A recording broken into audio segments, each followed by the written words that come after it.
That cheeseburger was the best. I cannot stress.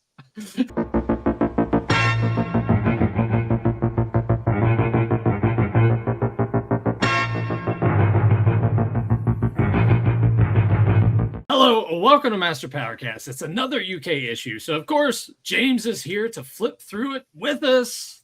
Just going to go ahead. We're going to jump into this thing. Let's get straight into it.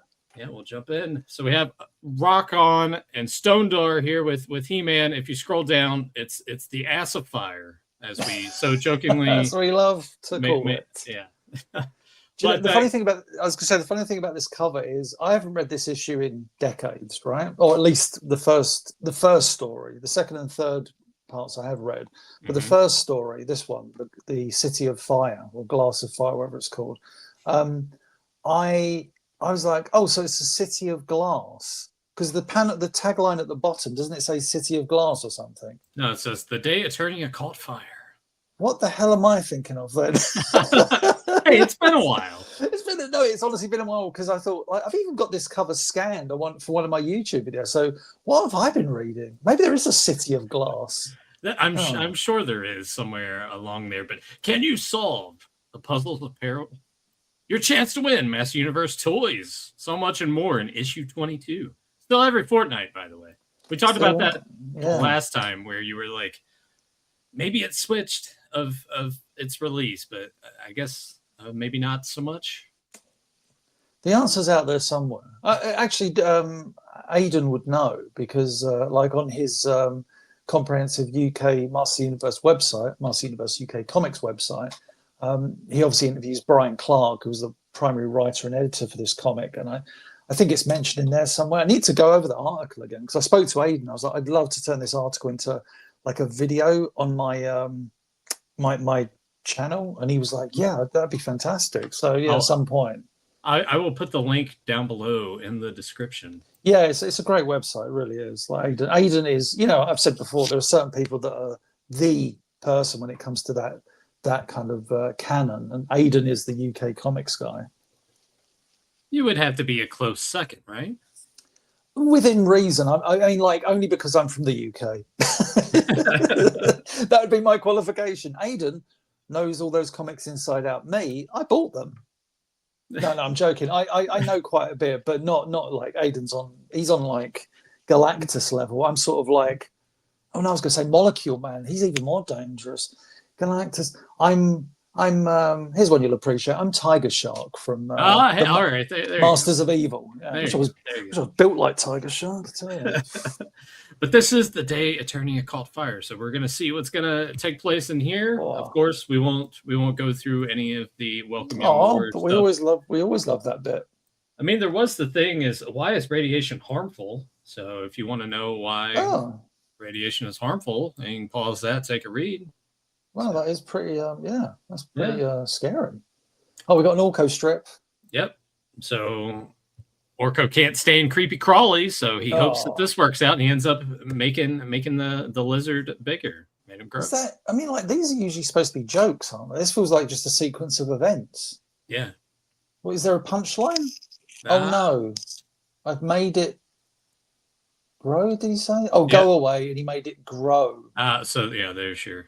Oh, come on, man. You guys can do better than this. That's the joke. And here we are. If this hand that I'm moving with was bigger, we could cover the G and L. So maybe I'll just put I'll put a block right there. So I'll just say Ass of Fire. Yeah, just do that. That's nice and grown up of us. So Rock On and Stone Door are sitting here. They're hanging out on an Eternia now, and they're saying, "Yeah, we got to remember that Eternia is now our home, and we have pledged to defend it against the poisonous tyrant Hordak." So if you want to see more on them, issue 12 is where you need to go. What I found was interesting about this opening is it made me kind of reflect on the way the rock people have been portrayed throughout numerous canons, and there is that kind of inherent, is that the right word, sadness of their characters. Like in the UK comics, they're depicted as like, yeah, they're homesick, fair enough, but also like this story is, what good are we? What worth do we provide to the heroic warriors? In the She-Ra cartoon, it was, we're these incredibly strong rock warriors, but we hate violence.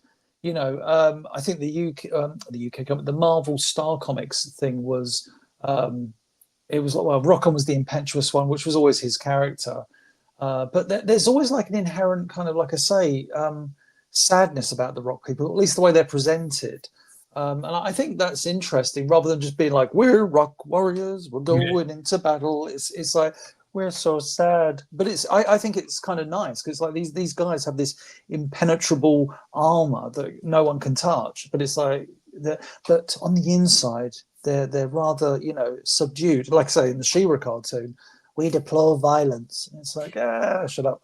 Yeah, I think if I'm going to pick one of the two, I would rather take the homesick Rock people over the pacifist ones. So. Really, I think I would go the other way around. I think I did like the pacifist element of the Rock people, though. I think by the time Granita shows up in, what's the episode, The Light of the Crystal, she's just smashing into things. It's like, yay, no, we love violence now. The Rock people have been converted. Yeah. Welcome to Etheria. All we do here is fight. We get a good bit here where Hordak is set up the Sun Caller, at which point Grizzlor says, Sun Caller, what's that? Does it call he's so I got so angry reading this story of Grizzlor. He's so... Yeah, they do. They dumb him down quite a bit. But in this one, it's to the point where you can't say. I wouldn't be surprised if they have a line at some point. It's like, Grizzlor, you can't even tie your shoelaces. I didn't know I was wearing shoelaces, master. And it's just like, oh, stop it. That would have fit in here because we're going to get some dialogue later when it comes to the mirrors coming into play. Oh yeah, classic. But Hordak tells Grizzlor to marvel at the Sun Caller. And do you see the magnifying glass at the top of the ship?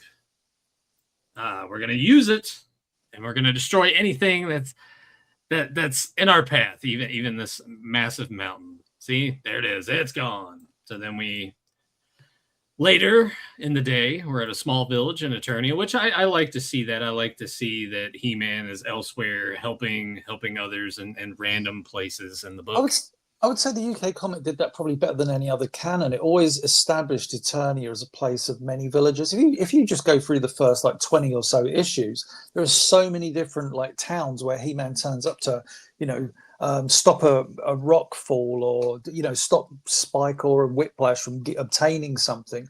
The UK comic did a fantastic job of building the world of Eternia, I thought. And like you say, it just... these normal kind of, as the royal family would call them, goddamn peasants, we're so poor, He-Man. Hordak gave us a letter. He's like, well, okay. But yeah, Hordak, I thought it was funny. Hordak wrote him a nice letter before. It's kind of like in A Beastly Sideshow when Skeletor kidnaps Cringer, but writes Prince Adam a nice little letter, and it's like, oh, that's very sweet. I kind of wonder who Hordak gave the letter to give to them. That they walk up and it's like, you've been served.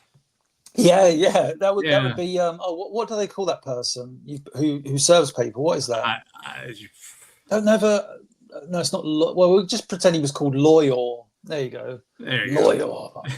But it says, citizens of Warley, I have created a device that will use the sun's rays and will destroy you all unless He-Man promises to surrender and be my slave. I was like, all right. At least it's to the point. Yeah, that's true. Yeah.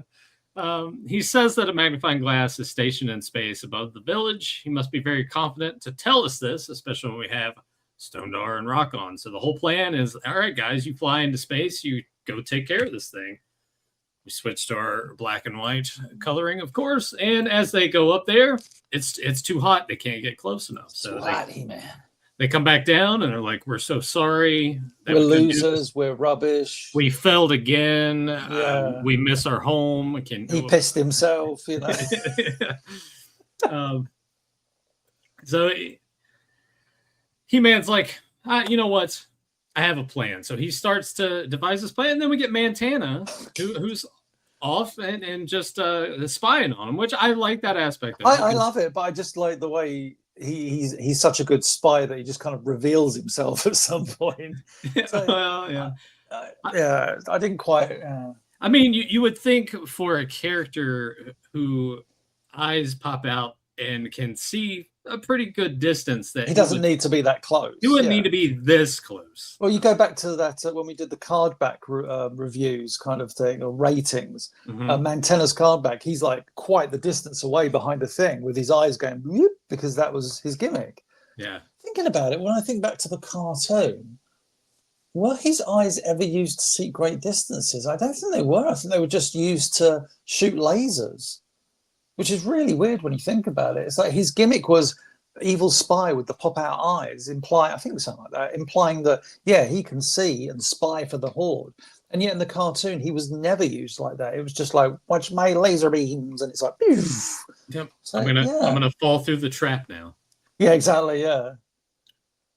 But yeah, he does a terrible job at spying here, Very even bad though job. he's supposed to be great at it.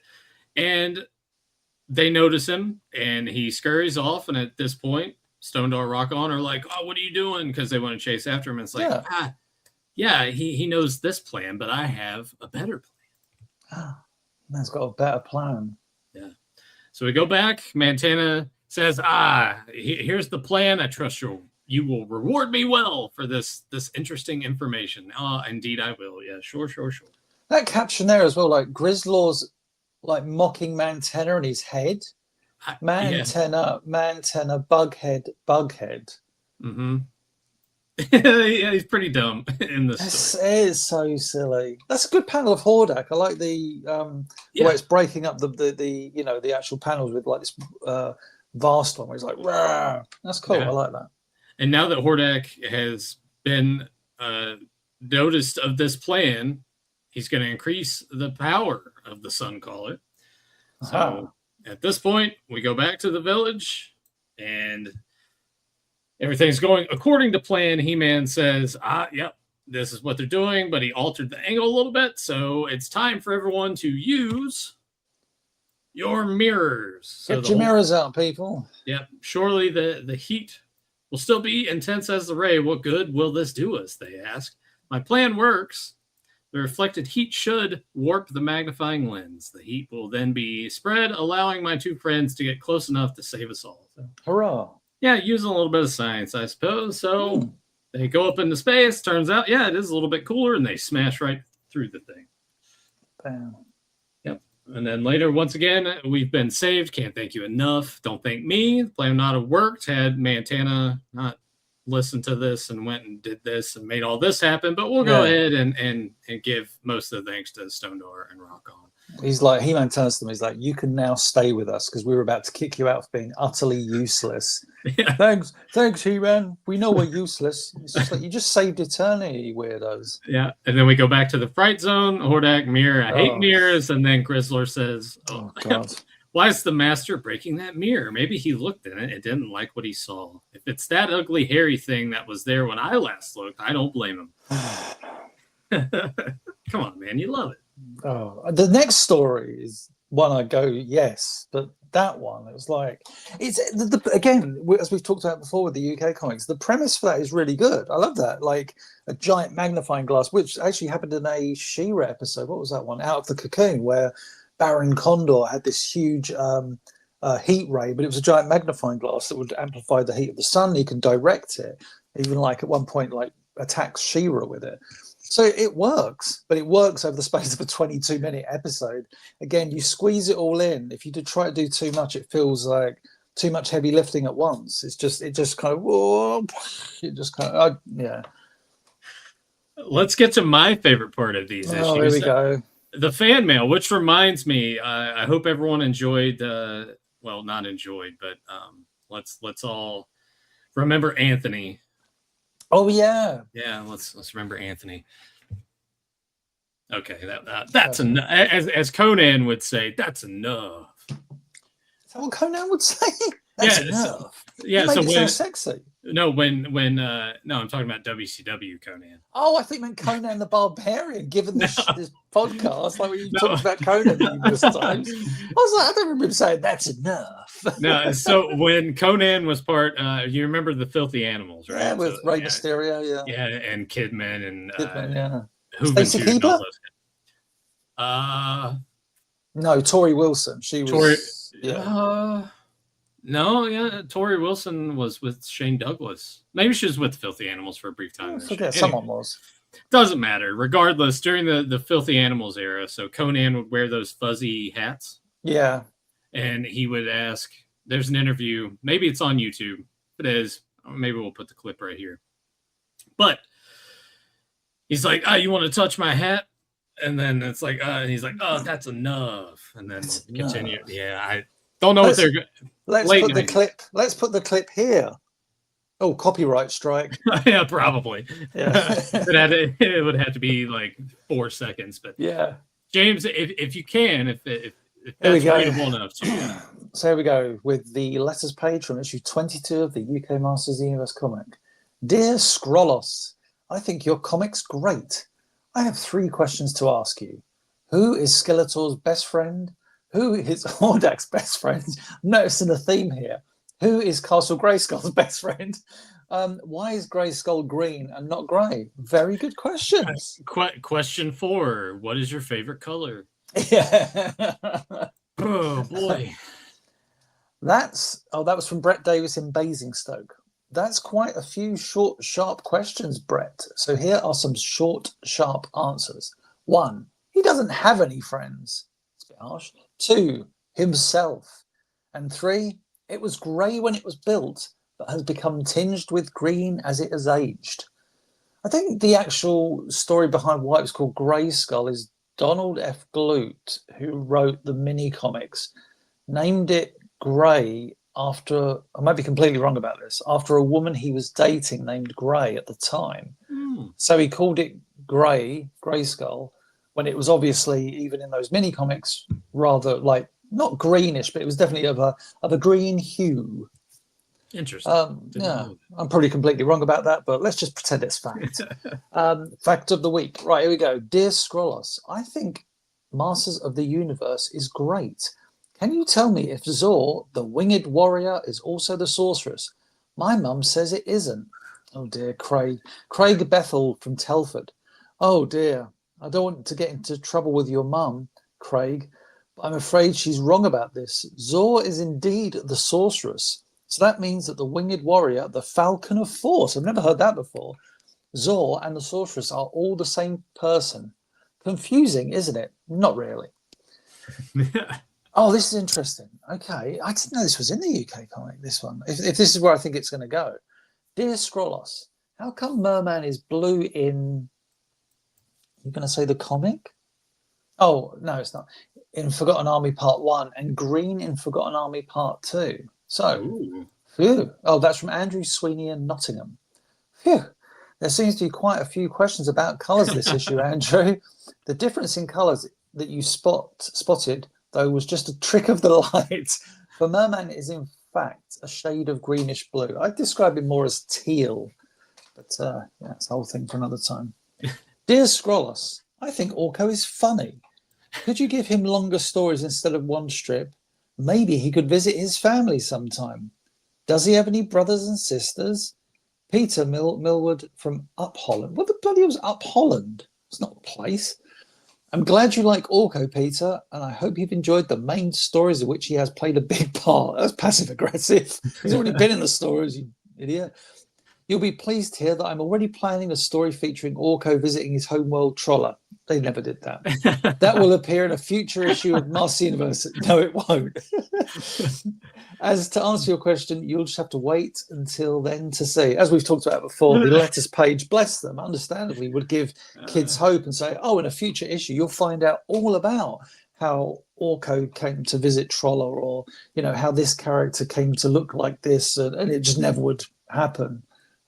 Yeah, just one of those things. Let's cut to a photo right now of Peter still waiting for that story to appear in the magazines.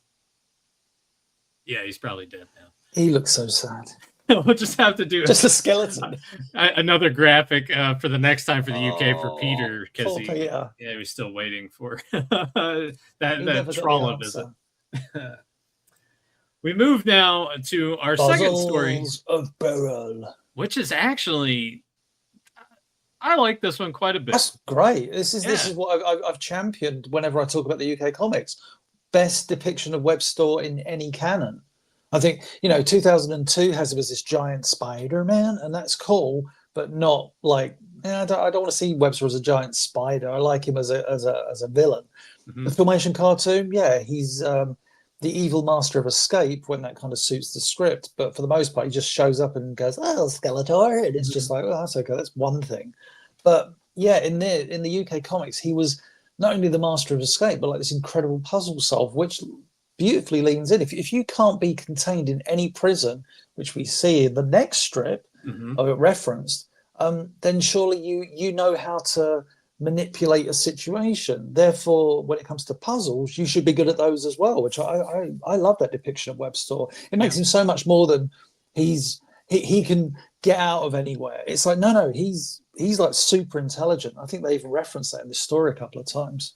Yeah, I we've mentioned time and time again Tyler not being given the best first impression of these, so I would very much like to send him specifically just the story and get his thoughts on it, because I feel like he would like it, but I mean I have been wrong in the past. But I enjoyed this one immensely. We have a Yes. craft Yeah. traveling at intense speed. Its destination is the desert. Its purpose unknown. The journey is completed. The strange saucer comes to rest. Does it wait? Did it say its destination is the desert? Yeah. So that would explain in the next panel all the trees in the background. Hey man, come on. The next if we were to cover issue 23 or 24, there's going to be a question in the mail Yeah, part where it's dear, just like dear Scrolls, why are there trees in the desert? He just replies, "Shut up." and then we go back to Castle Grayskull as He-Man and Ram-Man work to repair the Yeah, just Road Ripper. fixing the old Road Ripper. Yeah. So at this point, He-Man is alerted. There's a strange craft that has crashed. I sense great danger, and I feel you must investigate carefully. And of course, Skeletor, he's seeing, Saying the he's same, seeing, yeah. he Same hears thing. all, he knows all. He makes a point to tell that Yeah. to Webster here. Send you on a mission that I wouldn't trust any other evil warrior with. You alone have the intelligence and judgment to carry it out. This craft may contain the secret weapons that will allow us to defeat the cursed masters forever. So at this point, he sends them out, but he also, in the back of his mind, it's like, Yeah, he says, Webster. He could. He says like he's one of the most. The only one. It's saying the only one I can trust or something. I can never fully trust. I suspect that one day his brilliant mind will consider challenging my rule. I must keep a close eye. Yeah, sorry, I thought there was one thing earlier where he says sort of like, yeah, you're the only one I can trust with this mission. Then he's like, actually, I don't trust him. He's an idiot. Yeah. No, he's not an idiot. He's nefarious. Yeah. But yeah, like straight away, Webster gets to work. He's like, I must solve this puzzle.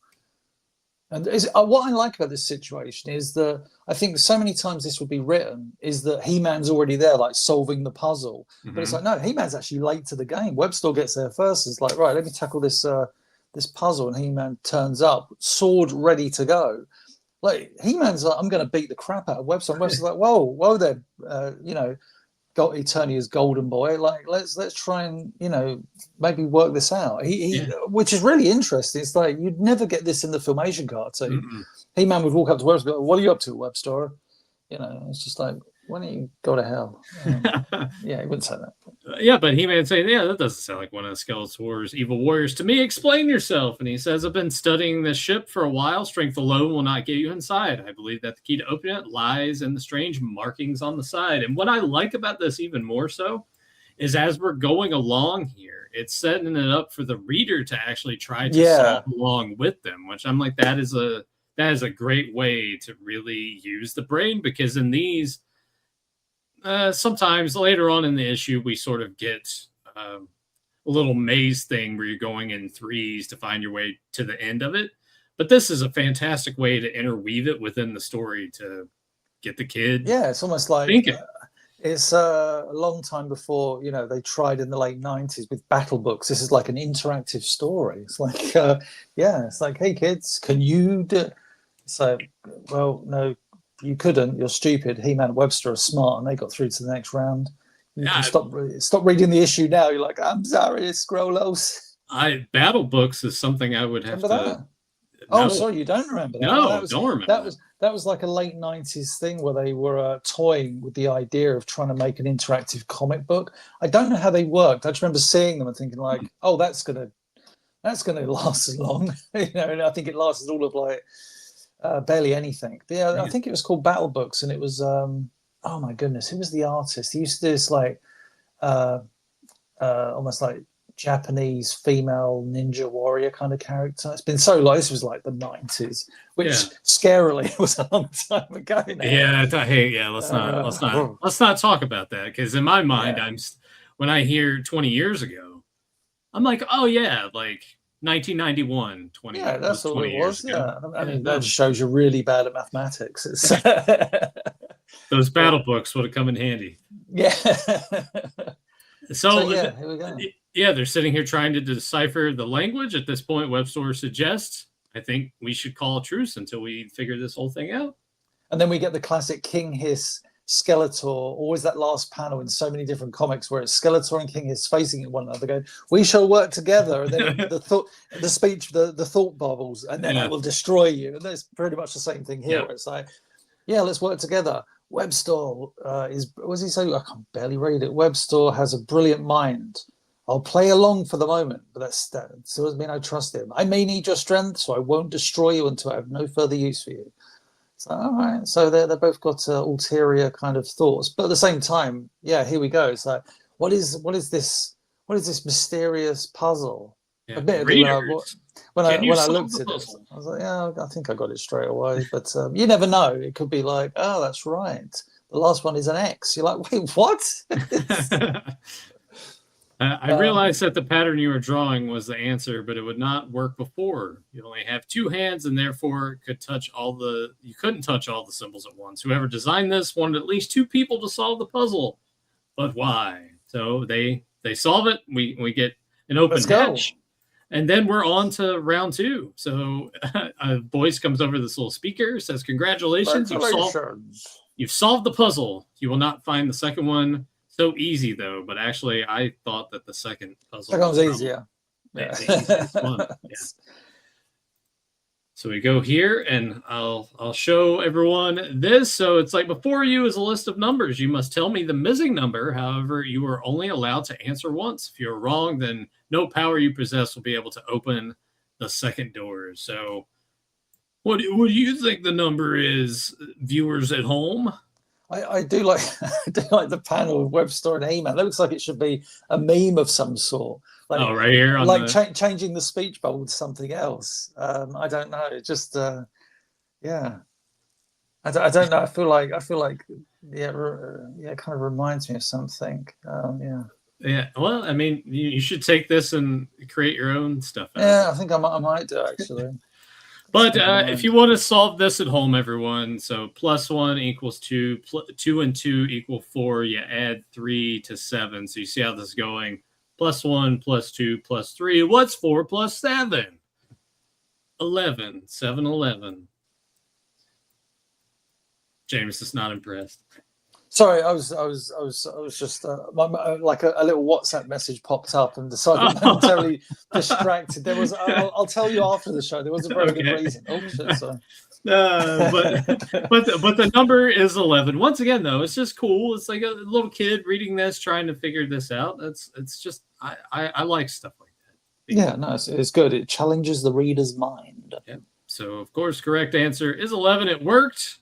The door is open. I wonder what we'll have next. Oh, got to be close to getting to the center of the ship. Now, oh my god! Here we go. Here's the next one. And now it's going to be that of a riddle. What doesn't I've always been shit. I've always been crap at riddles. Always. Same. Yeah. Absolutely. Yeah. Even with this one, I was like, no. I was the same way. I went right. Like, read the riddle again. What is it? What doesn't exist except in your mind? What must you use to answer my rhyme? Yeah, and my brain went brain. just my answer was like, what? But then I thought, no, but a brain does exist. It's like, oh dear, I'm crap at this. Yeah, we would be. Me and Nathan, we'd be stood outside going, "Can we come in, please?" Can we come in? Well, just picture it's an episode of Batman the animated series, and you and I are Batman and Robin, and we're going against the Riddler. We'd be totally screwed. Oh, I'd be, yeah. One of us would be hanging by our feet over a shark-infested pool and be dead. We would be actually, it would probably be worse if we were Batman and Robin in the '60s series trying to solve Riddler's riddles. Oh my God! Those were like totally out of left field. Yeah, you could almost say that sometimes they didn't even make sense. It's like even I remember there's one episode I've got to hand. I always watch over Christmas because it's part of like a Christmas part of my Christmas viewing, even though it's not a Christmas episode. And it's the Joker, and it's also to do with like the Joker's. What's he stealing? He's stealing these like gold-plated golf clubs from the Maharaja, who's on a golf course. So there's golf involved and everything. But the Riddler, the Joker, is leaving all these riddles, and and Batman will read something, and it just goes into like a completely different tangent. I'm like, that doesn't make any sense. That's not a riddle. Or a clue. That's different things. That it was very bizarre, entertaining nonetheless. But I'm just like, wow, that's holy cramola, Batman. You just can't quite figure it out. I love the '60s series. Granted, it's amazing. I still want to get the Blu-ray. I still. Oh man, yeah. Please get that. Yeah, for sure. Because it looks. I mean, when I saw that Blu-ray, I mean, it must come out. God knows how long ago now. But when I saw that was a while back images from it, I was like, that is gorgeous, because it really brought out all those bold colors of the series, and I was like, oh, It's not like I'm the biggest fan of that series, but I do have. It's got a place in my heart. Whether or not that was me growing up and it being on quite a bit, but also it's just something I'd love to have on whilst I'm doing stuff. Just like, yeah, that's I don't know, there's something about that series. That's one of those shows that when you go and revisit it now after all these years, you just smile the whole time. I think that's it. Yeah, that's it in a nutshell. It's just it knows exactly what it is. It's not trying to be cynical. And it has some of the best humor because it knows what it's trying to do. I mean, I know it's an often used reference point. Sorry, we're talking about Batman all of a sudden, but that scene in the 1966 movie where he's got the bomb and he's running around the pier, that's comedy gold. Yeah. Like, he runs up and there's a couple of nuns and he runs another way as a woman with a pushchair. That's amazing. That's so funny. It's like, even we're laughing about it because we're seeing it in our minds. It's it's like that whole series is great, and then there's obviously Julie Newmar, and you're like, yeah. I think between the bomb bit and then the shark repellent spray, repellent spray. I mean, how can you not love it? But that movie's great, by the way. It is. As well. He-Man says here, oh, wait a moment, I just said that. We have to use our imagination. So imagination is the answer. And then they come to Captain Garbage Pail Head. Welcome, I'm a robot from the future, or at least the future of 1980. Hey, it's just very generic ass robot. But, I mean, honestly, that head design does look like a garbage pail turned upside down, because it looks like the thing that you hold is just like looped and become like a chin strap. Yeah. But greetings, aliens. My name is Clartu, and I serve Karn the Conqueror. The saucer is a scout ship that Karn ordered me to take your world, but we're looking for stupid people, because if you're too smart, we can't. We know that we can't win. So it's the class. I mean, we've seen this. It's not the most original story. Usually, it's we wanted to test humanity to see it was worthy of existence, or we wanted to test your courage. This is this thing. Before our forces invade, we've determined, therefore we will not invade. I'm sure that was the Galactus story at one point, where he's like, that's whole Silver Surfer thing. Silver Surfer judges your world worthy or not of being, spared from Galactus's hunger. Yep. So it's saying you used teamwork, you used imagination, you used great logic, and you finally and foremost, use courage by daring to enter the ship to begin with. So inhabiting all of these, the invasion will not take place. Hurrah! Yep. So now leave this ship. I'll open the doors. You may find a way to return to Eternia. Blah, blah, blah. He takes off. And at this point, they just kind of look at each other, and He-Man offers like, "Hey, man, why don't you become one of the masters? You don't need to be an evil warrior anymore." Yeah, you could be one of us. And nope, that can never be.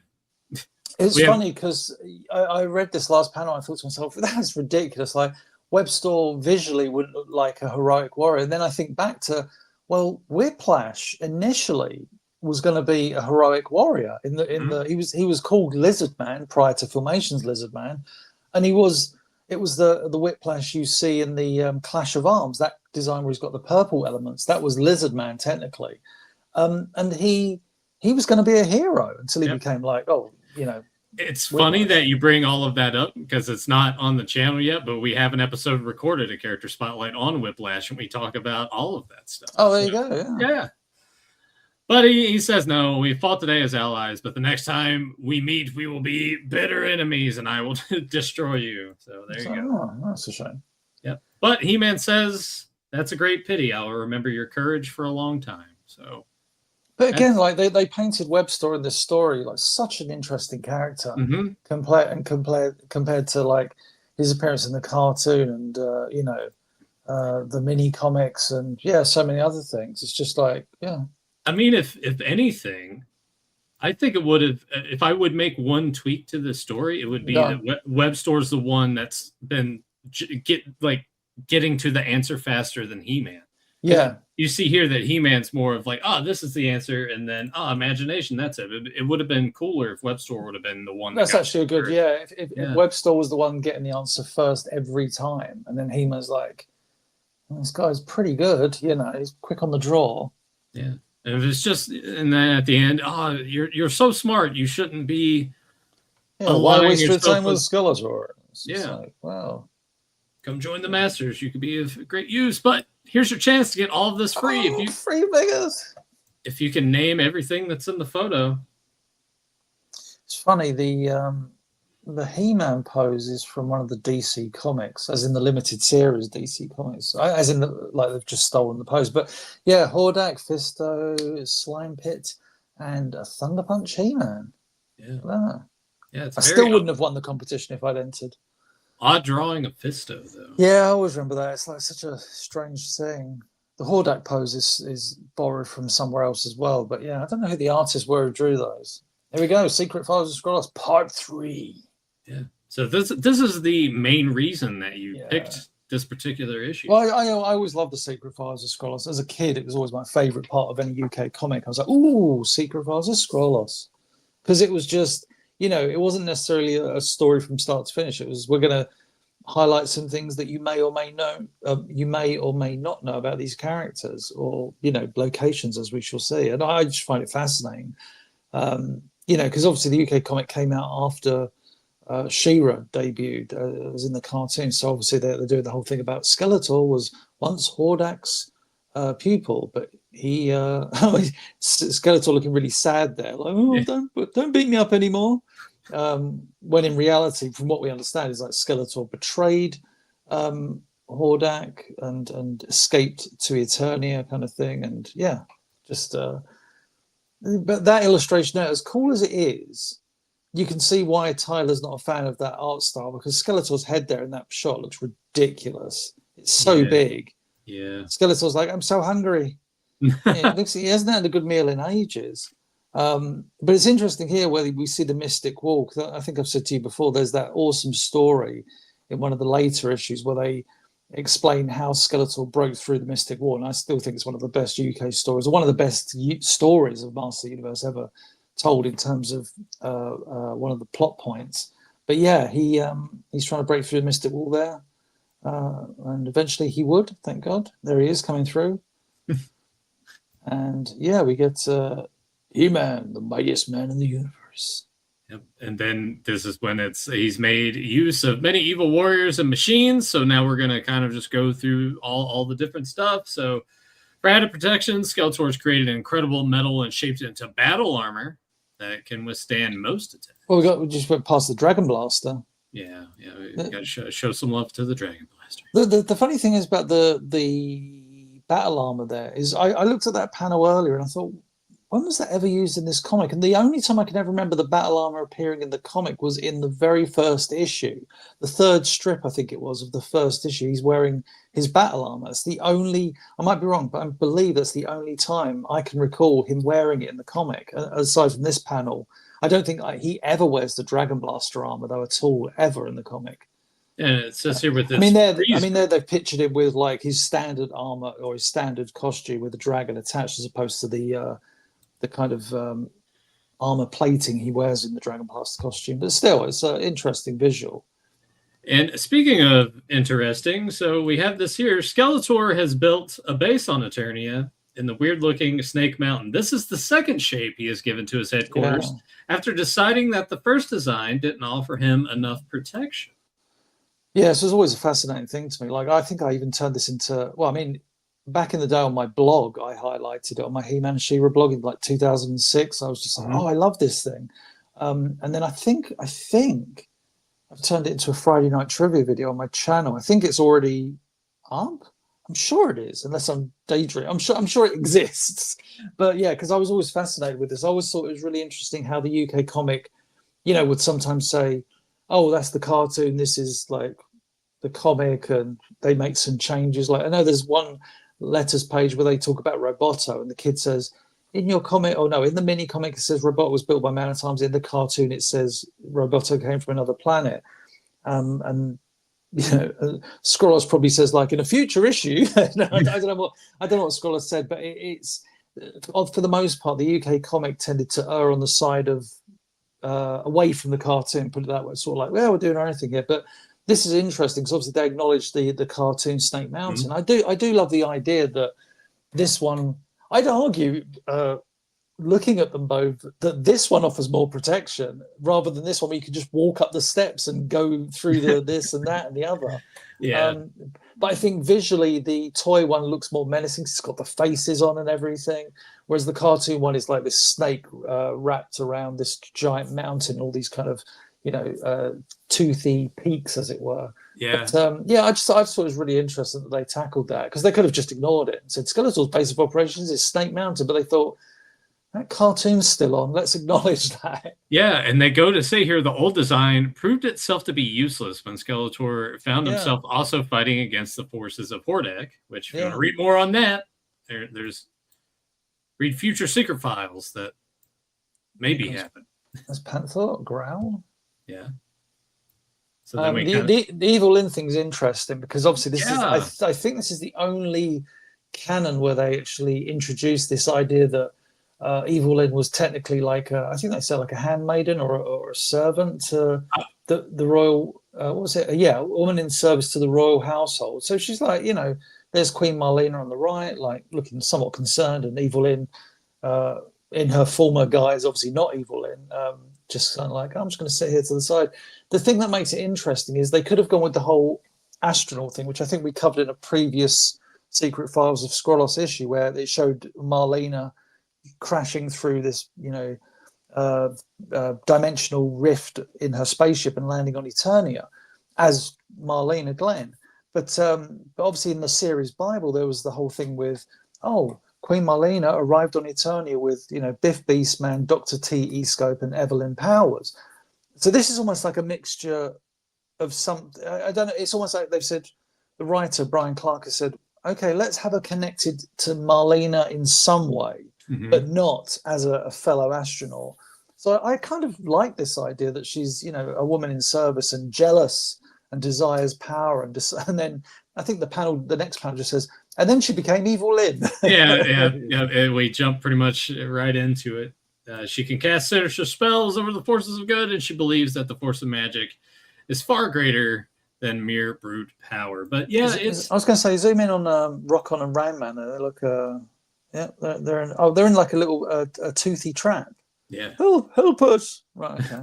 But it is very interesting. I was going to ask you about that, if there was any more to this, or if this was just the only time you ever really. Well, it's funny you say it, because in a future issue of Master of the Universe, no, they never cover it again, to my knowledge. They don't even acknowledge the fact, like in a story or like Marlena, anything like that. Yeah. So he's the evil master of escape. Yeah. is an ugly-looking beast. Brilliant, tremendous strength. Bit mean.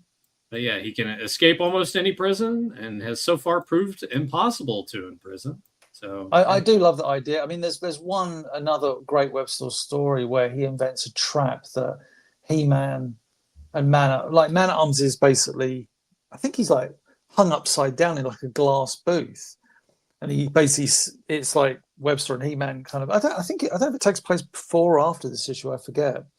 But not, I won't spoil the story. But basically, Webster has a situation where he's like, I've got Man-at-Arms over like a kind of he's in like this glass tube that He-Man can't get to Man-at-Arms, and below Man-at-Arms is this like hole full of spikes. So it's like Man-at-Arms is going to fall and die. So He-Man has to solve the puzzle, and it's like a really good solution as well. all right. Yeah, I won't spoil it though, but it's really really good. So Once again, Stinkor. Potential is they just barely cover the surface with some of these characters, and there's so much more that you could do with them. Yeah, absolutely. But yeah, Stinkor is kind of, I guess, this squirrel or whatever It's it like is. he's laughing. He's like, you're rubbish. Yeah, it looks very intoxicated. This one. Yeah, look at that cat thing's like, oh, gross. Yeah, it must smell like onions or something. Yeah, that's not a good smell. No one likes that. But it says his archenemy is Mossman. Mossman's sweet flowery smell makes Stinkor feel ill. If he stays too close to him, Mossman is the heroic warrior that Stinkor hates the most. Fair dues. We saw that in the mini comic, that classic mini comic. You get Too Bad here. Yeah. Rarely get along. Quite often, the heads will bicker with one another at just the wrong moment. Skeletor feels that the double-headed beast could one day use its twin brains to gain too much evil power and doesn't trust him. It's quite funny. He doesn't trust Webster either, because both for the same reason, because they're both very capable, and yet in the cartoon, as we know, Too Bad was pretty bloody useless. Yeah. So it's funny. Like I talked about this before. Like I always loved Too Bad's depiction in this comic, where he fights, he does the usual bickering nonsense, but I love the idea that he's this like master creator.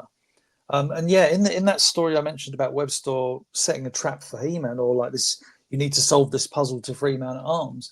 That story starts off with Too Bad has built this puzzle for Too Bad has built this puzzle for Webster to solve. So it's like Too Bad sitting there, Webster's sitting like a kid. It's quite funny. He's sitting on his tummy, if I remember rightly, and he's got his legs kind of over his back, and no, it's the other way around. I think Too Bad's kind of sitting almost like that, like a teenage girl, like in an American film or something, sitting on a bed with her legs singing, and then you've got Webster sitting on a thing trying to solve this puzzle. But yeah, it's a really good idea that these, Too Bad was able to create things, and weapons of destruction or puzzles, and then you've got. Too Bad was able to do that, and Webster's like this, intelligent villains. Who'd have thunk it? Yeah. Well, Tyler talks about it all the time. It's like, they don't have to be slipping on banana peels. They can be confident. They really don't. Like, it depends. I think. I mean, we can get into a whole debate about that at some point, but it's that thing of you take it for what it is, though. It's like you can still enjoy the Filmation shows with those kind of depictions, because obviously not all the time were they depicted like that. It's just that those later villains for the most part were. That's the frustrating part. Too Bad in the cartoon appears like maybe 3 or 4 times, and he's useless. Spikor, obviously one of the biggest offenders, he's Spikor's this fantastic looking villain. It's like, the even the mini comic, he's a bit useless, but he presents a threat. In the He-Man series, Spikor's just so like stupid. It's like Grizzlor in these comics. It's like, duh. Oh God. Cobra Khan. We move on to Cobra Khan. It looks like he just likes snakes. And it says he can control certain snakes with his mind power and has used them in the past in his battles against heroic warriors. He's also able to spray a sleeping mist from his mouth that can knock out most opponents. He believes that he is the best of the evil warriors, and his pride often means that Skeletor has to take him down a peg or two. Interestingly, this is 5 issues before the Snake Men arrive in issue 27. So yeah, it's interesting to see how, because if this had come out after, it would have said like Cobra Khan is torn between his loyalty to Skeletor and hacking his, or so it would have done something like that. Yeah. And then sometimes Skeletor undertakes secret missions, and when he does, he leaves Beastman in charge of his army. He's very devoted to Skeletor, and his evil lord knows that he can depend on him to carry out his orders. So. Which is why it's so confusing that you see two warriors that are not, well, Webstore, yeah, he works for Skeletor. Why is Leech there? Oh, yeah. The Leech thing, the Leech thing is like really confusing. Beastman's like, Webstore, why are you hanging out with Leech? Well, what happened was another flying saucer crashed, and we had to work together. I got lumped with Leech, who couldn't even solve his way out of a paper bag. Beastman's also the master of all evil animals on a journey. That's interesting there, because when I read that earlier, I was like, of all evil animals, technically, Beastman is the master of any animal he could control. He could control, as we see in the Battle of the Cats story that we covered, where he controls Cringer. So Cringer's not evil, but Beastman controlled him. So it's just that, I think maybe evil was just an easy way to kind of present him as more of a threat. If you say you can control any animals, it's like, oh, that could be a vague illustration. If you say the evil animals, then you get Spiky Jones and Blue Man there. Spiky Jones, Blue Man, and the Swamp Thing on the right there. Yeah, the Swamp Thing. Yeah, Swamp Thing. Yeah. Then we turn to the vehicles. So we get the Land Shark, the Roton, and Spydor. But it's saying that Spydor is perhaps most terrible weapon. So yeah, terrible is right. Yeah. It's pretty useless. No, I think it's because in a future issue, or like maybe the next issue, Spydor is featured as the big vehicle. Yeah, it's like the cover as He-Man, like on the foreground, and Skeletor's like, "Can He-Man stop the Spydor?" or something. Can He-Man fight Spider-Man? Yeah. I think out of the three of these, Roton is probably my favorite of the three. I out of all those vehicles, I only had the Roton. I always loved the idea of the Land Shark, like the pink. I love the color of it. The obviously not there; it's red, but like the magenta of the toy was so striking, like a very very kind of bright pink. And then you had the blue of the treads. Spider, I just didn't care about. I mean, obviously it was battery powered and it would walk, but it just didn't work for me. As in, I just didn't find it appealing. But Roton was cool, very loud though. It was such a loud toy. Sorry, I'm kind of the way that you did that. Oh, that's But it's maybe I had a faulty Roton. I don't know. Every other kid's like, mine's silent. But yeah, I do like this very 1980s computer code: run, stop. That's how I used to do. That's how I used to do programming, kids. Like any kids are watching this. Yeah, it's all just 40, 50-year-old men, I believe. I'll have to check at the analytics on the. Yeah, I'm sure you'll find a couple of 50-year-olds watching. Yeah.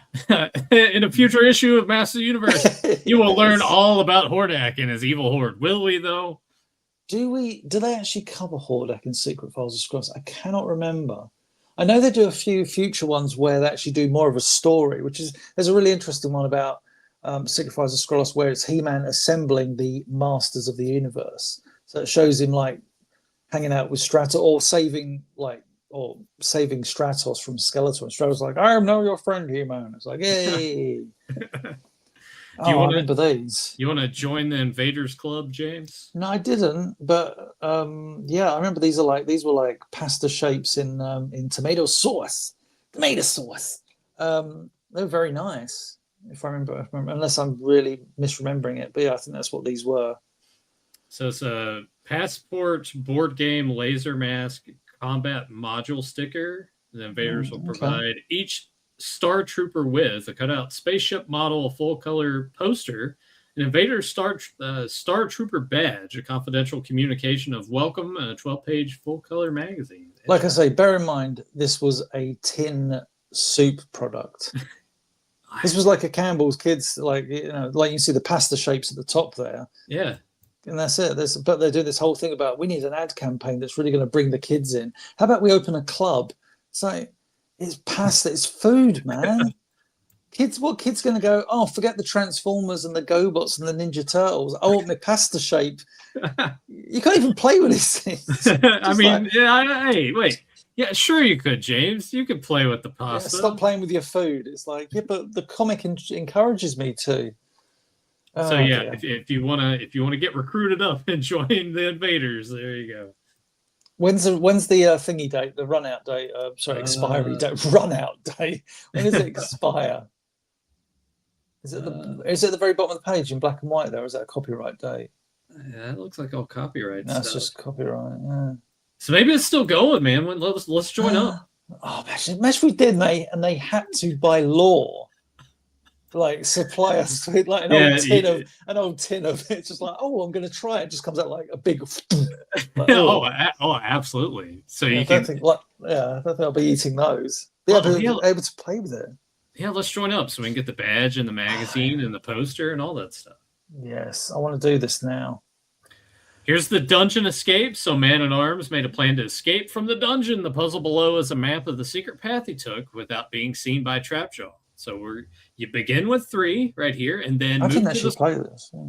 Move to the square where there are 3 more. Keep adding 3 and move from square to square to follow his secret path. So we have seems relatively easy. We have to get to 66. So James, we're going by 3. So we start with 3.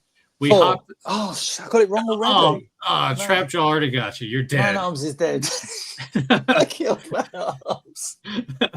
Oh no. So we go from 3 to 6 to 8. 9. Damn it. Oh, you're dead again. Down to 12.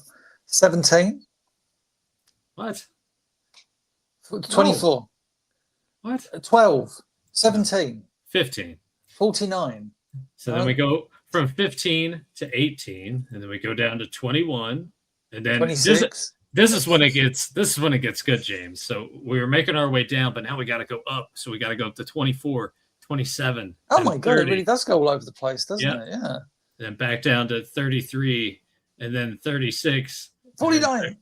39, and then we move up to 42. 42, 45, and then what's that? Oh, we got to go back up. 48, 51, 54, 57, 60, 63, 66. We made it. Man-at-Arms is free. Fun fact about this page, it was the reason it looks so different from everything else we've seen already in this comic is this is from one of the coloring books, the activity books that was published by, I think it was Golden. So yeah, but the even funnier thing is that Man-at-Arms was illustrated, if I remember rightly, by Rick Estrada, who was a filmation artist that was hired to work on these Golden coloring books. So like that's why it's kind of a really good filmation Man-at-Arms. The reason I think the black bits are on his armor, my guess, is that at some point someone started to color it and then realized it was going to be in black and white in the comic and went, actually, why are you coloring this, idiot? It's going to be in black and white. So that's why, you know, those certain colors, like, because that would be orange, is why it looks black or why it is black. So yeah, that's my take on it. And then finally, our last page.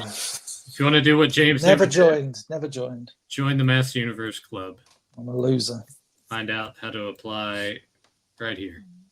Send your name, address, postcode, date of birth, and signature of a parent. When's the cutoff date? Let's have a look. Because I know they definitely had it on this. It should be in the thing, shouldn't it? It'll say like the cutoff date is. Oh no, maybe it doesn't. No, anyone can join. Yeah, there's still time. There's still time.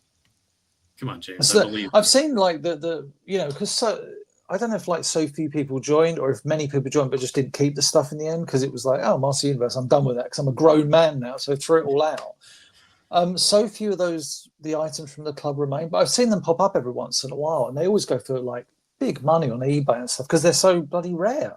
Yeah. Just imagine, James, if you would have joined, you'd probably still have that stuff. I don't know if I would. No, I say that. I mean, I've still got quite a lot of the UK comic stuff from the first time around. I was fortunate enough many, many years ago to get an entire set with everything, you know, on eBay. I think it was. Was it a fellow UK fan? I think just sold them to me. I forget. But interesting. Oh God, I've gone all Robert De Niro. Yeah. There you go. Hey, that's not bad. Well, you know. People have had the glasses. Yeah. I can't think of any Robert De Niro dialogue all of a sudden.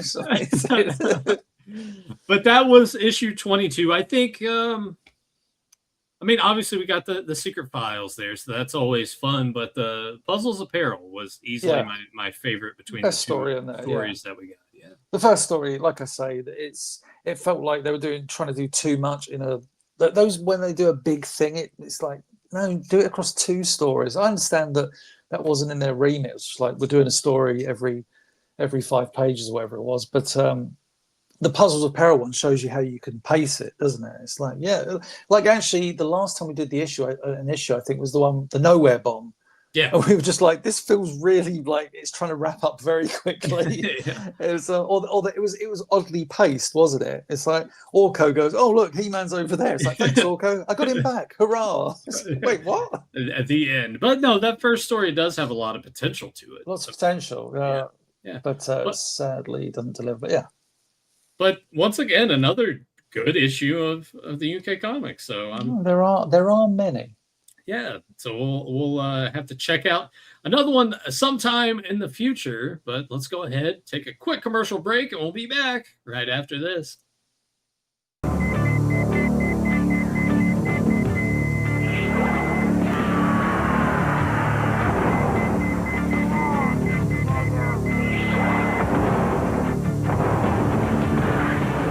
You wanted more power, arcade-like 4-dimensional graphics, and 15-channel stereo sound.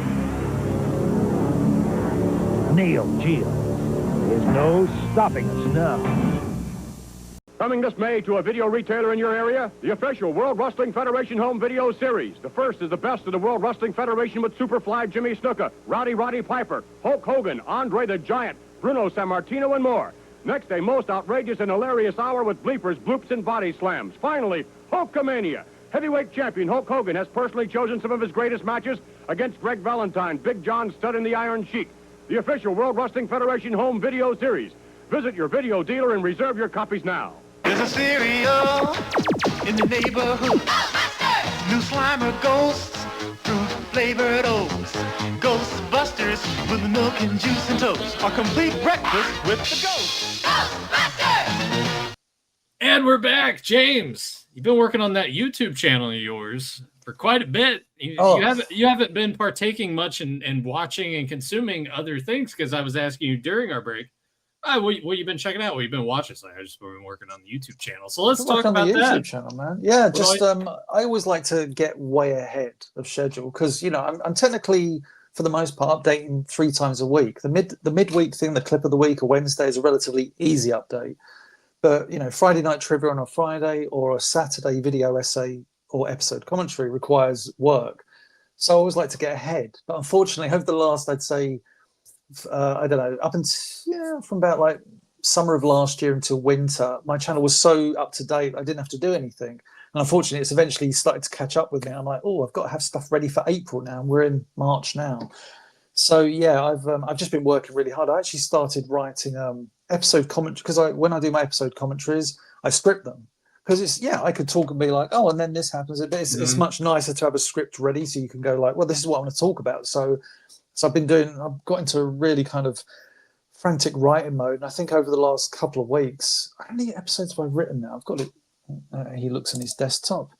Let me think here. Yeah, 2, 3, 4, 5, 6, 7, 8, 9, 10, 11, 12, 13, 14, 15, 16, 17, 20, 21. So I've written 22 episode commentary scripts. Imagine that's 22 minutes times 22. Yeah, right. So that's I think tens of thousands of words. Where I was just writing about, I'm doing the Thundercats Ho 5-part episode over a 5-part story over 5 weeks. Then I've got the Ultimate Doom, the Transformers, Assault on Liberty, which is an episode of Mask, in which the villains. It's so weird to watch it, and I obviously talk about it in the episode's commentary, where the villain's base of operations is the World Trade Center. Oh, it's very strange. Yeah, well, it was safer back then. So. I mean, it really was. Although Venom do steal the Statue of Liberty and attempt to blow it up, so it's like. Actually, when we go off air, remind me to tell you about an episode of the Real Ghostbusters. I've just made a note of it on a piece of paper. All right. Then I'm doing Like Father, Like Daughter, which is an episode of He-Man, Prince Adam No More, and these will be the episodes of my sorry, my episode commentaries that get the least amount of views. I've done the first 5 episodes of the New Adventures of He-Man, which I know Tyler will be dying to see. But yeah, I basically both sing their praises, I critique them and say why they have failed in some ways, but I also like watching them back. Those first 5 episodes, like my God, they're so good. But I understand why people are like, oh, the New Adventures of He-Man, blah. So that was my attitude as a kid. I was like, blah, and then I watched them back, and the more I watched them, it's just like these stories. They were world building and character building like no other He-Man series. Yeah, you see the potential that's in there. Yeah, and I get why people are turned off. Like I say, as a kid, it was just like He-Man in spandex. But I think I told you, I might have said before, I've said it publicly a few times, that when my family first got cable, that's when I really started to watch it. I'd seen like about 30 or so episodes on terrestrial TV. Then we got cable and it was on like daily. I thought, I'll start recording it as He-Man. Then I started watching it. I was like, oh wow, this series isn't 65 episodes. It's building every episode, which is crazy because it has its own episodes where it's just like, this happens, monster of the week, gimmick of the week. But then, you know, you think about it, there's 5 episodes at the beginning of the series, there's 5 midway through, and there's 5 at the end. That's a story arc, and it builds and it builds, and it actually has a start, middle, and an end. Yeah. And it's like it's such a good show. I get why people are like, blah, but other episodes I'm doing is One to Count On, which is a She-Ra episode, Chicken He Clucked, which is Real Ghostbusters, Where Crawls the Lizard, an episode of the 1967 Spider-Man, Enter Hercules, the 1966 Thor cartoon. I've got 2 episodes of Mask I did yesterday and today, which is Demolition Duel to the Death and Peril in Paris. And then maybe later tonight I'm going to write the script for an episode of Real Ghostbusters titled The Ghostbusters in Paris. So, ooh la la, I'm doing my French exchange student kind of days right now. So yeah, it's been very productive, put it that way. So roughly, when you're scripting your commentaries, about how long does that take you? Oh, I mean, like what is your writing style? Because for me, anytime I would have to write something, it would take me a lot longer than I thought it would, because I'm constantly rereading everything that I've written before and kind of tweaking that as I'm also writing. So how is yours? Well, behind the scenes thing here is what I do is the first thing I do is, I mean, I know most of if it's like an episode of He-Man, I know it's all up here. Like, right, okay. So what I'll do is these are my talking points for Prince Adam No More. So I thought I'll talk about Paul Dini, the writer. So I'll just do this is how I write in general. Almost like breaking it down. I'll do a subject head. I'll say Paul Dini. Then the next one, like, what else can I talk about? Oh, Adam and his relationship with his father. Then Beastman being exile, and then this and that. And I'll break it down, and then I'll just start filling them in, like writing them. Then what I'll do is, I'll kind of I know roughly how the paragraphs should be structured for them to be me waxing lyrical about them at a certain length and a certain speed. And then I've got my script on like basic notepad in terms of on my desktop, and on the other side of the screen, I'll sit there and I'll play the episode, and I'll just read it in my brain, the script as I'm playing it.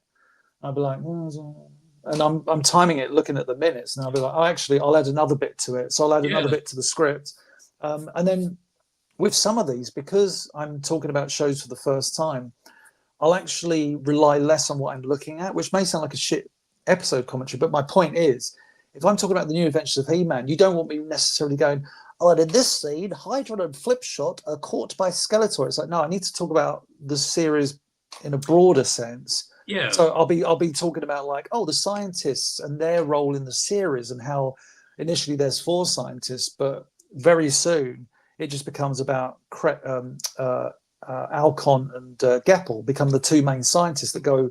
You know, when they required the science, it's just those 2 that show up. The other 2, Krex and Meldok, just kind of get written out the series for the most part. So stuff like that becomes a paragraph of text where I'm talking about it. And yeah, each commentary is different. Like when I was doing the Enter Hercules commentary, obviously it's like one of my favorite comic book runs of all time. Those 3 issues of the Mighty Thor. I'm talking about Jack Kirby. I'm talking about Hercules as a character. I bring up the MCU as well. I do that whole thing, which I think I've chatted to you before about, like, you know, when I was growing up, Thor was noble and regal, and yeah, he had a bit of a temper, but he was this, that, and the other. the MCU eventually turned him into the comic book version of Hercules. So then how do you introduce Hercules into the MCU? Because obviously he appears at the end of Love and Thunder. And it's like, well, who's this Hercules going to be? Because they've already technically got Hercules on screen, with Thor being like a prankster and a lout and a drinker. It's like you've mixed your characters there. So I talk about that briefly, because you don't want to get too much into modern kind of filmmaking and stuff like, MCU and stuff like that. But there's always stuff to talk about. I find there's an element of dread when I go into write an episode commentary, because it's like, oh man, am I going to be able to, especially with Thundercats? It's like, love Thundercats. Don't know enough about the series, but I sat there and kindly, a guy called Nicholas Carver, who's a big Thundercats fan, a big fan of like my work over the years, was like, I've got the scripts for most of Thundercats. Do you want the Thundercats hose scripts? I was like, yes. So the first 5 episodes of season 2, I was reading the script, watching the episode, and writing my own script. So it was like, stuff like that. So I can pull things from here, there, and everywhere. But every script, there's an element of dread going into it. It's like, how am I going to be able to do this? And then once I start getting into it, like any project I do, it starts off as nothing. That's what I always love about writing. 2 things I love about writing is the actual writing part, but I love editing, especially with a video essay. I write all this and then I truncate it down into that. It's like, oh, this is perfect, Yep.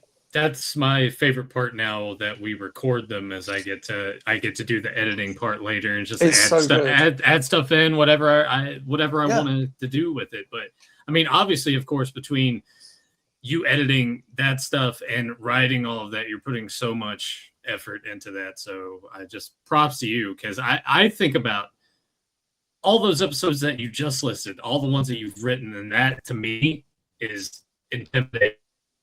So daunting to just sit there and write scripts for that many episodes. But it is that thing, don't get me wrong. Like I say, at the start of the year, I thought to myself, my goodness, I've got to write so many scripts.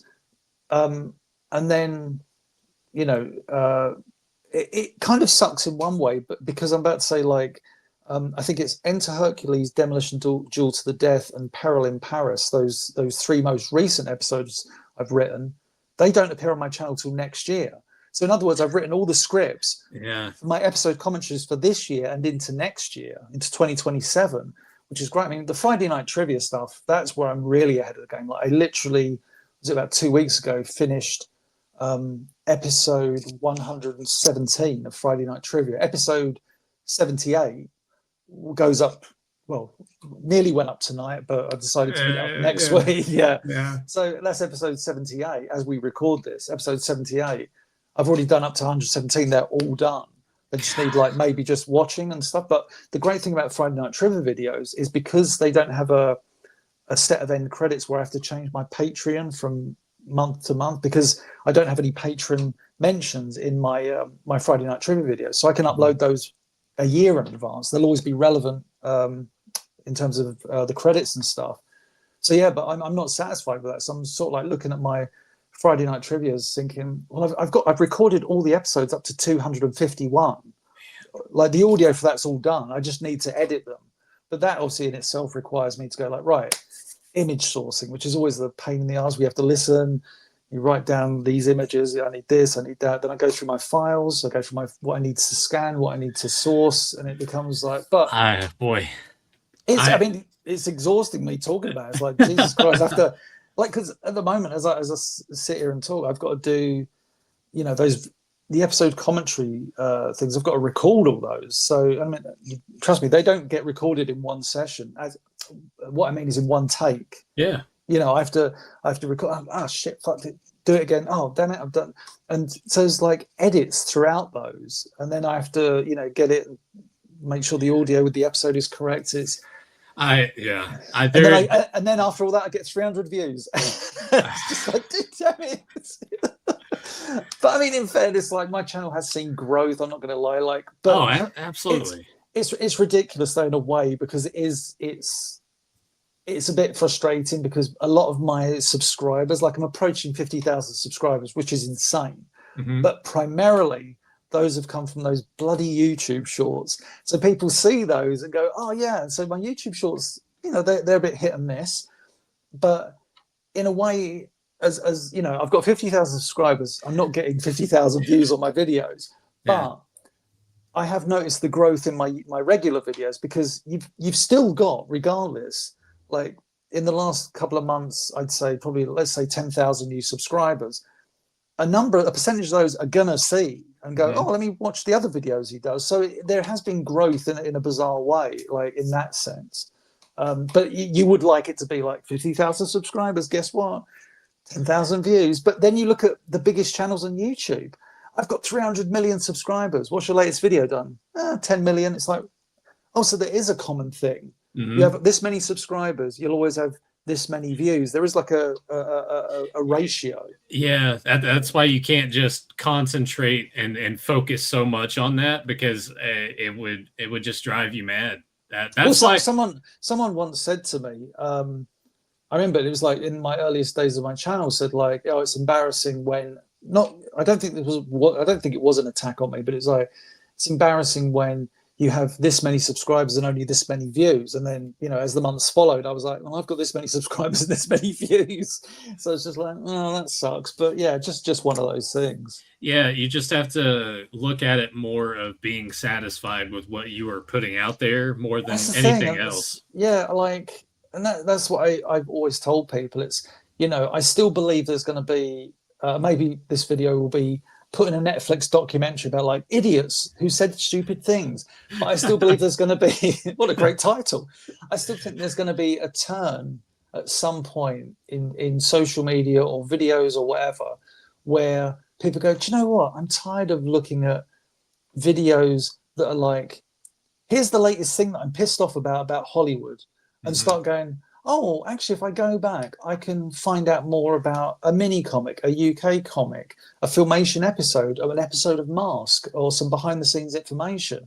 Because I think when you think about, I can't believe I'm about to make this point, but you go back, I'm sure, in the days of yore, as it were, like many centuries ago or whatever, and people are writing on rocks or the earliest forms of paperwork and stuff, and they're saying about something they hate, and it's like, yeah, that got long forgotten about. But the stuff that people still love to look at are these works of creativity and love, and I think that's what lasts in the end. Is that, someone said to me recently about my channel, it was a case of, yeah, but your channel is always going to be relevant, because it's not dated. It's dated in the sense it's showcasing old stuff, but it's not saying Hollywood, the new trailer for a certain movie's come out, here's my take on it. Yep. And there's nothing wrong with that, because there's so many channels that thrive on that, and I get it, for that instantaneous gratification. I totally understand.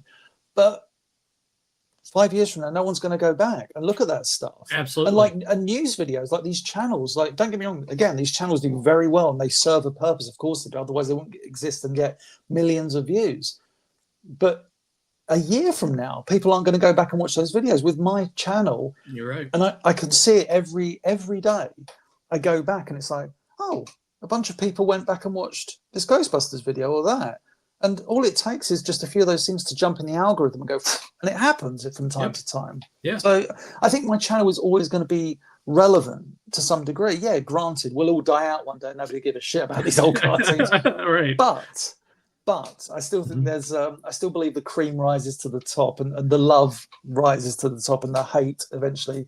Because if you live life just hating everything, what's that going to get you? I dread to think. Yeah, it gets you nothing. What was the other thing that you wrote down that you wanted to talk with me? My friends and I do a podcast called Off Radar, where every episode we review a movie. We've been doing it, like, I think we've done well over 100 episodes now. So it's just the three of us, and we review a movie, and we usually have movie reviews going for about an hour, but they're a good laugh. We've great fun doing it. We'll watch the movies independently. Sometimes we'll meet up together. If I happen to be in London, we'll drink and eat, and those ones kind of get a bit, we did Con Air after drinking booze, and it's just like, it's all over the place, that one, but it's still a lot of fun to do.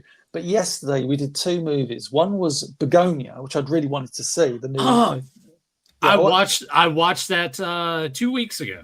Oh, okay. Like, we don't do any spoilers. I just we don't have to do any spoilers. My review was, I think the end can be very divisive, because I like that filmmaker. He did Poor Things a couple of years ago, and I loved that movie. Poor Things was just like wow, this feels like such a work of art. It was, and I always loved Emma Stone. Especially, she's so good in everything. She's a great actress. Fantastic. And this film obviously had Begonia had Jesse Plemons. Jesse Plemons. Yeah, from who I've only ever seen in Breaking Bad as Todd. Yeah, who was amazing. He was amazing in that. He had like a small role, but terrifying character. In Breaking Bad, commits one of the most violent and horrific cold-blooded acts in that series. Spoiler: he shoots the child, and like I think is it Walter White, and they're just like, I think he's there, and they're just like, you just shot a kid. He's like, well, he was a witness, you know. It's just like so cold-blooded. But I really liked. Well, I mean, we all did. We all really liked Begonia. But we said that end is either going to be, it's either going to change the whole movie for you in a bad way, or you're going to enjoy it so much it's like, oh, this is what we get from this director. I think what I like the most about the ending is the whole time leading up that I was like, they're gonna go that way with it, right? And then other stuff happens, and you start to think, maybe they're not. See, my whole take was, oh, he's mad, and like, but then there's a few scenes where she does stuff like the not a spoiler because people won't know the context, but the 400-volt scene. Yep. It's like, wait a second. Yeah. He said something there, and unless he's got faulty equipment, and I thought the autistic cousin was so good in it. Yeah. I mean, like, there's one scene that I don't think I've ever audibly shouted at my computer in shock. Like, I went no, because I couldn't believe it. I couldn't believe that scene. Yeah. But he says one line in it, and I was like, oh my god, it's something along the lines of, he's like, I wish I could take away the pain you felt to Teddy, you know, played by Jesse Plemons. But that autistic kid, like, who's autistic in real life, like, please do more work, because there's actors and there's box ticking, and then there's actors who would, and he is the latter. He is an actor. Simple as that. Like, he'll look gone under like a fucking, you know, a diversity checklist. It's like, yeah, we've got an autistic actor. Fuck that. That kid is a great actor. Let me ask you this about the movie, because when I finished it, my initial thought was, that's going to be one of those movies that's going to be a one and done for me. I don't know how often I would revisit it, but now, like, the next day and the day after, I kept thinking about it. And then I realized, I would probably definitely watch this again, if for anything, to catch some of the other smaller details that may reveal the ending a little bit better, and see how much sooner you can start to catch certain things. But I loved how it teetered back and forth in my brain of, he's convinced of this. Yeah. And you're like, all right, he's full of shit. But he's been through all this abuse as well, which is amazing. Oh, like the cop guy. Oh God. Oh yeah, that was so good. The stuff I did to, you know, it was just a power thing. I never did it to anyone else. It's like, oh, it's horrible. And the mum, who my friend later, when we were recording the podcast, he's like, you recognise the mum, didn't you, in the flashbacks? I was like, no. He's like, it's Alicia Silvers. I was like, that was I was like, you could have had a gun to my head. I never would have guessed that at all. I saw her in it, and I didn't think it was her at all. I just a hint. I'm like, is that her? Oh, that's got to go. And then of course, I'm one of those people too that when I think I recognize someone, I'm immediately going to Wikipedia or IMDb and looking. Is it them? Yeah, it's them. I was right. Okay. Oh, see, with that, because we record this podcast like a short while after we've watched the movies, I always kind of hold back on that. Like, if I think I've seen something, I'll hold back on it and be like, I want to see if I'm right about this, see if I can score any points live, as it were. But Begonia is just like, I want to see those other films he did, because he did Poor Things. Then he did two other movies, The Favourite and Lobster. No, the Lobster was much earlier. There was one called, I think it was called The Favourite and something else. There were two films he did between Poor Things and Begonia. I think it was called The Favourite. Where's your filmography, sir? Oh, that's taking me went to the Wikipedia page for the actual movie. So let's see, feature films. But because I haven't watched The Lobster, I want to watch The Lobster. Apparently, my friends were like, you should go and see it. I was like, you should watch it. The movie in between Poor Things, Begonia, Kinds of Kindness. Kinds of Kindness. Was there one called The Favourite, though, or Favourites? Or... Yeah, The Favourite. That one came out in 2018. So it right, okay, precedes. Right. But yeah, kinds of kindness. I've kind of, I don't know if Plemons is in that as well. I feel like Emma Stone's definitely in that. I think yeah. so. He's one of these directors now who's got like, He's got his people, which is great. I always love Yeah. that in films when a director gets his people, like Scorsese gets De Niro and Joe Pesci, and in later years, obviously Leo DiCaprio. It's just like, yeah, that's awesome. Yeah, Or Tarantino with obviously Uma Thurman and stuff. I'll have to watch Kinds of Kindness and The Lobster, and maybe the next time. Yeah. Well, I was going to say maybe the next time you and I record, but that might be sooner. So we'll see how quick I can squeeze those movies in. Here's the other thing: we did another film as well, right? So because we usually do like 2 films we record, and then like he puts one up. We try and get like much with my channel and Master Powercast. You create that kind of let's record stuff, put them in the can, so we've already got them to go. The other film we did. This was so good. This was so good. I was dying to this because I saw this at the cinema, 2001. So it's of that era, 2001, and it's like when it was said, it was like one of the 3 of us that do the show. One of friend of one of the presenters. He recommended it. I was just like, I'm so glad he recommended it. I was like, because I think I know how this one's going to go. Swordfish. Oh man, it's been a long time since I've watched that one. It felt like it had been made in another time and another universe. We destroyed it because it's so bad. We always give the movies like a rating out of 10, and I've got a spreadsheet because I'm me. So I always keep a record of everything. It was our second lowest movie in terms of just ratings. Like the highest movies are. As you can imagine, actually, where is my list? Yeah, just bring up the spreadsheet. Let's talk. Yeah. I want to know what the lowest rated one is. Yeah, it's I've got it here. Hang on, just using the old Excel spreadsheet. Does this contain a header row? Yes, it does. Total each film out of 30. Yeah, so lowest film. This was an odd one because I recommended it thinking, oh, they're going to love it, and I loved it in my 20s, and then I went back and watched it. I was like, oh, this is better. This is worse than I remember. The Big Hit, Mark Wahlberg, Lou Diamond Phillips. I have never watched that. It became our lowest movie with a grand total of 8. That's 2 from my friend Smithy, 1 from Nige, and 5 from me. So obviously, I'm still feeling quite nostalgic. But my brain, if you'd asked me before the film, I was like, oh, it's definitely an 8 or a 9. It's such a good movie. And I went back and I went, this is awful.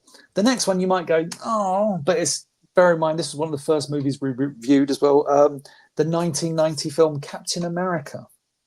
Oh, with Red Brown?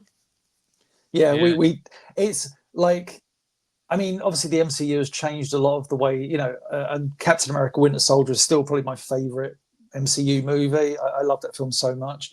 But watching that one from 1990 is just like, so much this doesn't make sense. The filming, the editing, the acting. You can tell there's. I think we all centered on one thing. You can tell the effort was put in because obviously the director was what's his name, Albert Hume or something. He only passed away a few years ago. But yeah, the next film, and I think you'll agree because I think we did cover this on a podcast a while back. Creed 3. Yeah, it's. Because that's when this was one where we watched it in person and we were going into it thinking, come on, like Creed 1 good, Creed 2 fantastic, Creed 3 here we go, and it was just like, what movie is he trying to make here? Man, the boxing scene with the end with like the cage comes down behind them. It's like, this isn't that kind of movie. It's a boxing movie. Yeah, but of course, Michael B. Jordan said he was very anime inspired. Yeah, by that fight thing. It's when I watched it because I've only watched that movie once actually. Yeah, likewise. Yeah, when I saw it in theaters, and I remember liking it. So I'm curious if I go to revisit it, if it would still hold up there, if it loses a lot for me. Because like you said, I love Creed, the first movie so much, and Creed 2 is a little bit. Yeah, it's equally, but just a little bit under Creed for me. But obviously, yes, Creed 3 is the weakest. And it's a shame because the thing we were sitting there watching this movie, and I said, why is it that, oh God, what's the name of the actor? The actor, you got Michael B. Jordan, and his opponent is, what's his name? Was it Jonathan Majors? Jonathan Majors. It's such a shame what happened. Obviously, Yeah. I believe he got rightfully in trouble, but Yeah. my God, what an actor he is. And he's great in the movie. But at one point, we're sitting there, and I was like, why does it feel like Jonathan Majors is the good guy? And we're like, yeah, this feels really weird. He came across as like the sympathetic one. Like, Yep. it was very strange. Another low one on this list was recommended to us by a friend, Buckaroo Banzai. Yeah. I'd always heard about it. Same. I had high hopes for it, and I watched it. I was like, it's not. Yeah, it just felt felt like that much. Yeah. A film you've probably never seen, but it's the lowest film I've ever rated. I gave it a 1. Wimbledon. You're like, what? Is that the Paul Bettany and Kirsten Dunst? Yes, that's it. Yeah, I haven't seen it, but I remember seeing the trailers for it. Oh, why? It's on a date. Oh well, all right, that gets a pass. Another low one, which was surprising to us because I saw this at the cinema and didn't mind it. Then upon repeat, I was just like, oh, Tenet. Oh, the Christopher Nolan movie? Christopher Nolan, yeah. Yeah, where I haven't seen it, but I saw the trailers. I was like, nah, I'm gonna pass. It was in the cinema. It was like quite the spectacle. When you sit down and actually watch it as a film, it's like this is just nonsensical, up your own arse kind of filmmaking. Look what I can do. It's like, yeah, great. Yeah, that's kind of where Nolan's been the last. Unfortunately. While now. Yeah. I'll go to the ones that have got. So the film we all rated 10, and this even caught me off guard. It should come as no surprise, but I was just like, I've always kind of had an appreciation of the movie, but when you're watching it with the rating mindset. The film that we all gave a 10 to was Jaws. Oh yeah, but that's the thing. Like, if you said like Jaws, I'm like, and then you review it and you're making notes, and it's like, I've not made any negative notes about this yet, and I'm trying to figure out like, what don't I like about it? I was almost like trying to find a reason. So, no, it's pretty perfect. Yeah. So Jaws, this is kind of going in reverse order. So like, Jaws has got 30 points because it was 3 10s. You got The Thing and Fargo with 28. Yeah, Fargo was great. Little Miss Sunshine, which was a surprise. I was just like, great movie. Oh yeah, that movie's I love.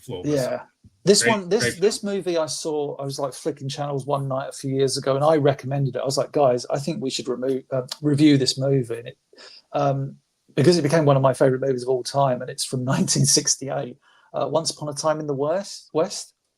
I haven't watched it. I know what it is, but I haven't. Incredible. It's just incredible. I watched that. I'll never forget watching that movie, like late at night, flicking channels, and going like, oh, give it a watch. Started watching it, watched the whole thing, and afterwards I was like, I feel guilty for ever saying that MCU movies were good. You know what I mean? Because I know it's a silly thing to make a comparison, but you watch Once Upon a Time in the West, it's like, that's filmmaking. Yeah. That's a film with grit and rawness and actors and acting and everything. And then you look at, as much as I love it, Avengers Endgame, and it's spectacle and studio and fluff, and it's everything. I love Avengers Endgame, but when they're just, it hits different when you're watching. I think that's it. Like, I put it this way, I fell in love with Once Upon a Time in the West. I enjoy Avengers Endgame. I can watch them equally. I think that's the reason I like Winter Soldier so much, is that I always describe it as the superhero film that doesn't realize it's a 1970s spy film. That's my favorite MCU movie. Yeah, it's mine. Winter Soldier. Yeah. I'd say Winter Soldier, and then outside of that is probably Spider-Man 2, Sam Raimi. I don't know. I don't know if I could go back and watch the Raimi movies, man. Really? I know. Do you know what? I can appreciate that because they are of that time, much like Swordfish, but it's nowhere near as bad as Swordfish. But honestly, there is only one thing, two things you want to be technical about it to remember about Swordfish, and that's Halle Berry's tits, and that's it. Yeah, we talked about that as well. Because I remember, I still remember my friend and I sitting in the cinema because that had been hyped up as part of the movie, and we sat there in the cinema, and she goes. And we went, that's it. Huh? because it just didn't make sense as well. It's not like coming out of the shower. It was just like, you're right. It's just like, Yeah. funny you mentioned Sam Raimi, because next on the list is Evil Dead 2. So Tyler and I talked about that because he tried to watch Evil Dead 2. Yeah, I heard. Yeah, and he didn't enjoy it, and I'm like, I understand that, and I think that's one of those movies that I really think you have to be in the right headspace for. You got to be prepared for all of the screaming and yelling and just wackiness. All of it, just in your face stuff. Again, it is one of those films that knows exactly what it is. It's almost like a comic book movie. It's like, it's going to be silly, it's going to be scary. I mean, how can you ever take Bruce Campbell seriously? And I mean that with all due respect. He's like one of my favorite kind of on-screen personas. It's just amazing. So you probably saw the news though that Bruce Campbell has cancer diagnosis. I mean, hopefully it's one of these where, he gets still many innings. I mean, what is he, 60 something now? As well? Like, he's definitely up there. Yeah. So it's just like, it sucks that it's there, and hopefully he can conquer it. But at least it's not like, in his 20s and stuff like that. Right. Yeah. 67 is how old 67. That's like, I mean, obviously want him to live a long and healthy life. What else? The next one on the list, you might go like, what? But Paddington 2? Dude, no, I do love. I haven't seen the third movie, but those first two Paddington movies are fucking Paddington perfect. 2, I at the cinema made me cry at the end. Yeah. Happy birthday, Aunt Lucy. Like, but they're so good. They're so good. I love those. We did Paddington 1 as well. I don't think that was as high, but Paddington 2, I was just like, that was the first one of the Paddington movies I saw, and I was just like, it's fantastic. Everyone seems to be in on it. They know what they're doing, and they're having a good time. I wrote on my Letterboxd. I wrote a review for Paddington 2 that simply said, "Only Paddington could make prison seem wholesome and fun." Yes. Oh my God, Hugh Grant in the pink. Oh yeah, that whole prison, like all the characters in that as well. Just oh my God. But yeah, the ending of that, I was a mess. Crying like a baby. Yeah, because it's like everyone lines up and he walks to, "We got a present for you, Paddington." He walks to the door and it's Aunt Lucy. And it's just like, oh God. I remember it's so funny because when it faded to black, all you heard in the cinema was like loads of people sniffing because it's like all intense. But that's filmmaking, man. It's like, how easy would it have been to make Paddington 2 like a piece of Disney shit fluff? You know what I mean? It's like, no, this film had heart. It Beautiful. Did.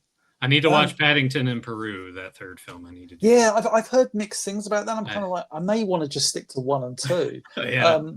Then next on the list is kind of going, like I say, backwards. It's got we got Poor Things, then Beetlejuice, Jurassic Park, Lock, Stock and Two Smoking Barrels, the Pixar film Up.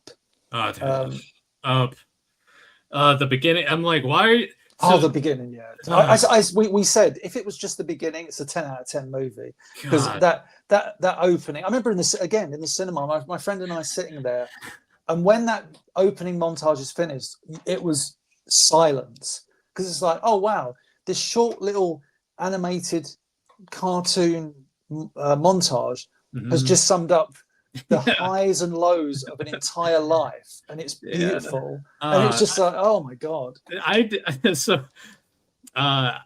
Sometimes I would do double features when I would go and see movies, and so I went and saw Up, and the other movie I saw later that afternoon was Sam Raimi's Drag Me to Hell.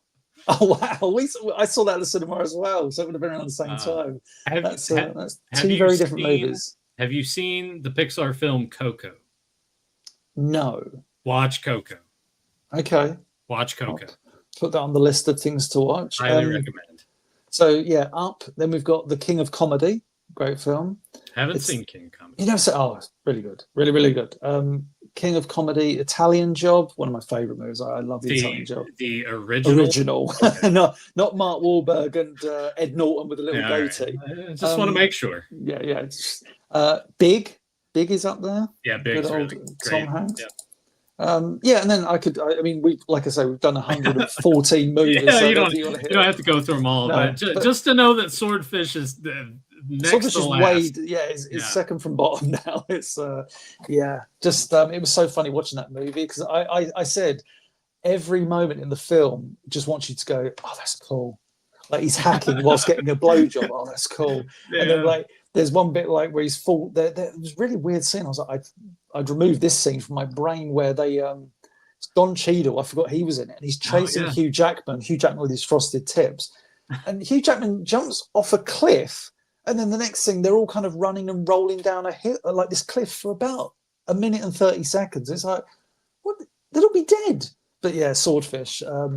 What a mess of a movie. But So, the part with him hacking and the blowjob, wasn't that at the beginning when he was being hired and he's also he's at gunpoint, right? Yeah, at the same time. Yeah. He's like he goes, you got to do it under pressure, and then it's like really lame. There's so many lame lines in that film. He doesn't find you. No, was it? You don't find him. He finds you. Oh, that's good. That's what you get when you have Travolta playing a villain. He's not a good villain in movies. No, he's really not. Just. But Begonia. We could go on. We could, yeah. Begonia, go if none of you out there. It. Yeah, it's. I guess between that and Poor Things and some of his other works that he's done, do you think that should be recommended to everyone? Because I think that maybe other people would watch it and think, this is just not for me. This is either too weird or too just convoluted. I think, for me, my first movie of his, bear in mind I've only seen two, Begonia and Poor Things. Mm-hmm. But Poor Things was my entry point to his movie style of making. That's a pretty deep ending kind of thing. But I loved it. But we talked about that briefly last night as well. Even though we reviewed it, we talked about it during Begonia and said, that's one of those where we can appreciate someone going, imagine someone like going, what's this? With all due respect to Tyler, I can't imagine Tyler's going to sit and go like, oh, I love Poor Things. No. But I get that. Like, I get Tyler's movie. Just if Tyler likes Swordfish, then we're doomed as a human race. I think when Swordfish came out, we all loved it. Yeah, but he watched it later on. It's like, no, this sucks. Yeah, I'm pretty certain of that. Yeah, but yeah, I think I understand. It's his style of filmmaking, and just films like that in general are always going to be quite divisive. You're either like, you're either going to like it or dislike it. But if you, I think over the last, I'd say 10 or so years, I've learned to appreciate, which sounds crazy, the art of filmmaking. And like I say, Once Upon a Time in the West really made me go, MCU's fun because it's the comic books you grew up with brought to life, but there's so much more to filmmaking. Go back to 1968, watch Sergio Leone doing these and then you realize like, oh my god, like Sergio Leone was doing this thing. And I remember like messaging Tom Taylor-Renowitz and I said, when you directed Brave Star the movie, I said, those shots of Tex Hex close up. And he was like, yeah, that's from Once Upon a Time in the West. And I was like, fucking ace. Like, that's amazing. Like these, because when you look at what we loved in the 80s, whether it be writing or artwork, was all influenced by what came before. Mm-hmm. Obviously a lot of creative geniuses in the 80s creating their own things, but their influences were the likes of, in terms of comic books, Stan Lee, and filmmaking was Hitchcock and Sergio Leone and stuff like that. That's or creators like that. So it makes sense that if we like the stuff in the 80s, surely we should go back to look at the stuff that they liked because, like Mission Impossible, that's a series, the original 60s one, I only started watching on and off back in like 2023. And I was like, this show's so fucking good. Why is this not on anywhere? Like, I mean, I was watching it on Pluto TV, so technically it is on somewhere. But I was just like this, and I could see how it influenced episodes of Mask, like one of my favorite cartoons. It's like, wow, it's this crazy, like, and I think I said before, back in like 2017, 2018, Netflix suddenly started putting up all the Star Trek stuff, and I was like, Next Generation was always that show that I recorded for my dad and I would look at, but I thought, let me start at the start, watch Star Trek Original. I was like, oh wow. Watch Next Generation, I was like, holy shit. Then watch Deep Space Nine. I was like, this is going to be... I was like, oh my God, this is even better. Like, I couldn't believe how good these shows were. And it's like, well, of course they were, idiot. Like, the 60s is what inspired all these writers in the 70s and 80s who then would go on to write for Next Generation. And then you get stuff now like Starfleet Academy. It's like, yeah, nice try. Yeah, somewhere we lost the way with a lot of things. Yeah. Yeah. Which is bound to happen at some point. You can't, I don't know, you can't, like, to use an American colloquialism, you can't hit home run every time. Yep, that's true. That's Touchdown. There you go. Well, I hope everyone enjoyed us going through issue 22 of the UK comic. Hope everyone enjoyed the movie talk. I really enjoyed talking Begonia and stuff with you. Begonia. Yeah, because I don't really a movie like that. Obviously, Tyler. You ain't gonna get from Tyler. We're not gonna get that from Tyler. So you're an asshole, Tyler. so I love the running gag with that. That's gonna keep coming back. So yeah, thanks for entertaining me with discussing that. I hope, because the Oscars haven't happened yet, and I'm not gonna watch them anyway, but I hope that wins Best Picture and Emma Stone gets an Oscar. But also, like, I hope Sinners does pretty well, because I enjoyed Sinners quite a bit. I still haven't seen that. I've just heard great things about it.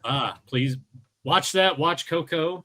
And you guys out there, watch all that stuff. If you haven't watched it already. Watch all the movies. Watch all the movies ever made. And also, once we get off air, I'll probably start to... Actually, it won't be off air when we talk about it. I'll probably start to message you over time, because you were talking about you would like to start doing some GoBot stuff for your channel, and I would like to recommend some episodes to you to check out. But I hope everyone enjoyed this. Make sure you like this video, subscribe, leave a comment down below, and until later, let the power return. Thanks for watching. Oh, sorry. Thanks for... Oh, no, you're good. I was just going to say... That's my new phrase. GoBots. Let's make it USA.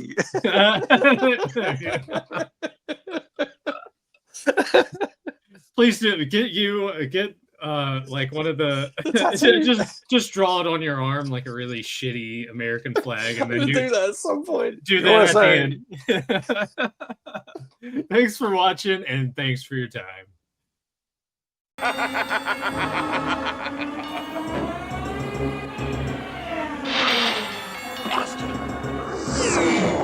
Ah!